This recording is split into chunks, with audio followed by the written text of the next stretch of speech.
हाँ तो दोस्तों, आज से जो आपका चैप्टर नंबर 2 है इसको मैं स्टार्ट कर रहा हूँ। तो मैं क्लास 10th एसएसटी की जो फुल सीरीज़ है वो लाने वाला हूँ, ठीक है। तो क्लास 10th एसएसटी का मैं फुल कोर्स करवाऊँगा। तो चलो स्टार्ट करते हैं। यदि आपने अभी तक हमारे चैनल को सब्सक्राइब नहीं किया है तो सब्सक्राइब कर लीजिए, क्योंकि यहाँ पर मैं जो क्लास 10th एसएसटी, साइंस और मैथ इन तीनों सब्जेक्ट की फुल कोर्स अपनी जो चैनल है उस पर लॉन्च करने वाला हूँ, ठीक है। तो हमारा कौन सा चैप्टर है? Chapter number 2। सबसे पहले हम इससे ही स्टार्ट करेंगे, ठीक है। तो chapter number 2, India during the struggle period 1206 AD 1757 AD, मतलब भारत। अब अपना जो भारत है उसमें 1206 से और 1757 तक कौन कौन से स्ट्रगल हुए, ठीक है, उनके बारे में हम इस चैप्टर में पढ़ेंगे, ठीक है। और according to the new syllabus 2021 के अनुसार मैं इसको पढ़ूंगा, ठीक है। तो चलो स्टार्ट करते हैं अपना भारत। अब हमें भारत के बारे में जानना है कि 1206 ईस्वी से और 1757 तक क्या हुआ था भारत के अंदर, ठीक है। अब ये कहानी की तरह पढ़ो, यदि आपको ये याद रखना है तो आप इसको एक कहानी की तरह पढ़ो, ठीक है। India was continuously attacked by foreign invader. अब देखो क्या हो रहा था, मैं आपको बता देता हूँ कि अंग्रेजों से आने से पहले, ठीक है, तो जो हमारी कंट्री थी उसको हम क्या बोलते थे? गोल्डन वर्ल्ड बोलते थे, ठीक है, सोने की चिड़िया बोलते थे। क्योंकि जो इंडिया थी उसमें इतना सोना चांदी था कि मतलब ये एक संपन्न देश था, ठीक है, बहुत सारा। और हमारे देश इंडिया में कोई भी गरीब नहीं था, सभी सुखी थे, ठीक है। तो India was continuously attacked by foreign invader. तो जो फॉरेन, जो बाहरी आक्रमणकारी हैं, उनकी जो मतलब वो सोच रहे थे कि हम भारत में जाए और उसमें से खजाना लूट के हमारे देश में लाए, ठीक है। तो भारत पर लगातार वो अटैक कर रहे थे फॉरेन इन्वेडर्स, ठीक है। अब क्या हुआ था कि the Indians bravely opposed and struggle against this invasion. अब देखो, जो भारतीय थे वो वीरतापूर्ण, ठीक है, अपनी शक्ति से, अपने बलशाली से उनसे लड़ रहे थे, ठीक है, शक्ति से। Indian defeated the initial Arabian and Muslim invader and outside them out of the country. और जो भारतीय थे उन्होंने जो कुछ मुस्लिम इन्वेडर और अरेबियन इन्वेडर हैं उनको हराया, ठीक है, और उनको अपनी कंट्री से दूर रखा। तो अभी तक आपको समझ आया कि लगातार इंडिया पर अटैक कर रहे थे कौन? फॉरेन इन्वेडर, ठीक है। और इंडिया इंडिया से जो मुस्लिम इन्वेडर हैं और जो अरेबियन इन्वेडर्स है उनको दूर रख रहे थे कौन? हमारे भारतीय रूलर्स, ठीक है। फिर during the times of Amar Khalifa 636 AD। अब देखो, अमर खलीफा के टाइम पर 636 AD में, ठीक है, मतलब 636 AD में पहला नेवल इन्वेजन हुआ अरेबियंस की तरफ से थाने में, ठीक है। तो बहुत ही इंपॉर्टेंट है, याद रखना। अब जो भी आपके क्वेश्चन बनेंगे मैं आपको वहां से बता दूंगा। तो आपका एक क्वेश्चन बन सकता है यहाँ से, during the times of Amar Khalifa 636 AD, the first naval invasion of the Arabians took place in थाने। मतलब जो 636 AD में पहला नेवल इन्वेजन कहाँ पर हुआ था? तो वो हुआ था थाने। और थाने कहाँ पर है? जो मुंबई है ना, उस और महाराष्ट्र उसके बगल में ही है थाने, ठीक है।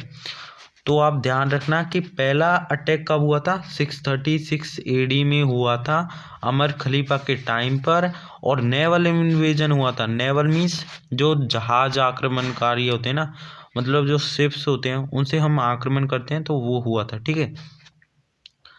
It is mentioned in the books named Futuh al Buldan. और यह हमें पता कैसे चला कि 636 AD में, वो भी अमर खलीफा के टाइम पर, पहला नेवल इन्वेजन हुआ? यह हमें पता कहाँ से चला? तो ये हमें पता चला कौन सी बुक से? फुतु अल बुल्तान से। तो याद रखना कि जो अमर खलीफा के टाइम पर 636 AD में जो अटैक हुआ था वो उसके बारे में हमें पता कहाँ से चलता है? फुतु अल बुल्तान से। और ये जो इन्वेजन हुआ था ये अरेबियंस की तरफ से बहुत ही अनसक्सेसफुल था, ये भी हमें पता चलता है। मतलब this invasion of Arabians was unsuccessful, ठीक है। आफ्टर द अरेबियंस इन्वेडेड बदवाच and Deval fort of Sindh. अब देखो क्या हुआ, वो तो जो बैटल थे वो तो हार गए, ठीक है, उन्होंने जो अटैक किया था वो तो हार गए, लेकिन अरेबियंस ने फिर अटैक किया इंडिया पर। और वो कहाँ पर किया, वो किया बादवाज और देवल फोर्ट पर, ठीक है, सिंध पर। और सिंध कहाँ पर है, पाकिस्तान में।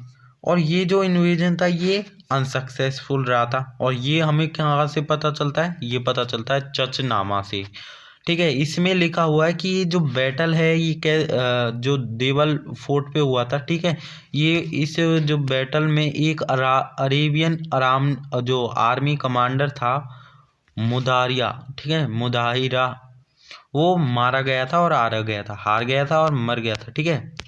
तो देखो क्या हुआ था, आपको क्या याद रखना है कि जो अरेबियंस ने भदवाच एंड या बैरूच या देवल फोर्ट पर अटैक किया और ये अनसक्सेसफुल था, ये हमें पता चलता है चचनामा से, बिल्कुल याद रखना, ठीक है। और अभी मैं आपसे क्वेश्चन भी पूछूंगा।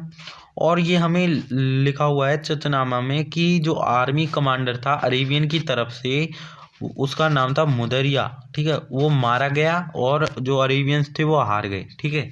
इतना समझ में आया। अब आगे बढ़ते हैं।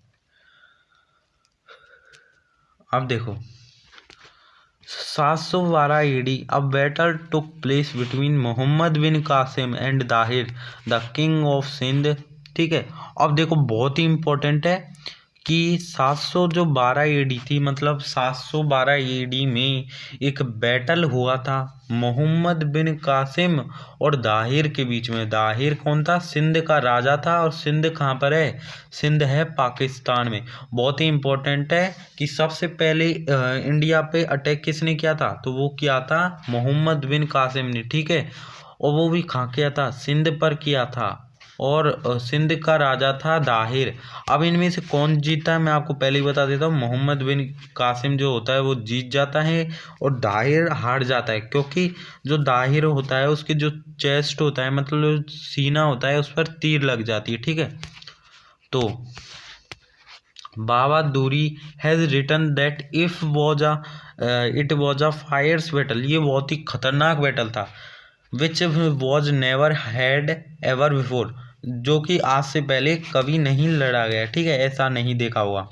इट इज़ मैंसनड इन चचनामा, और ये भी जो लिखा हुआ है ये चचनामे में लिखा हुआ है कि non Muslim surround the Arabians from all the four side the Islamic country got confused and the dissatisfied by the brave and rigid way of fight the defenders। देखो क्या हुआ था, मैं आपको समझा देता हूँ। जो दाहिर था, ऐसा हुआ था कि जो दाहिर था उसने क्या किया था, ये जो मोहम्मद बिन कासिम थी इसकी सेना को घेर लिया था। और जो अरेबियंस थे वो डर गए थे कि अब हम क्या करेंगे, ठीक है।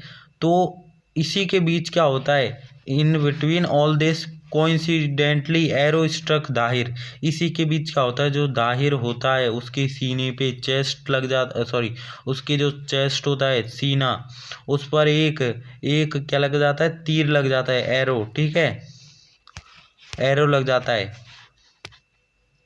और वो मारा जाता है, ठीक है। कौन, दाहिर।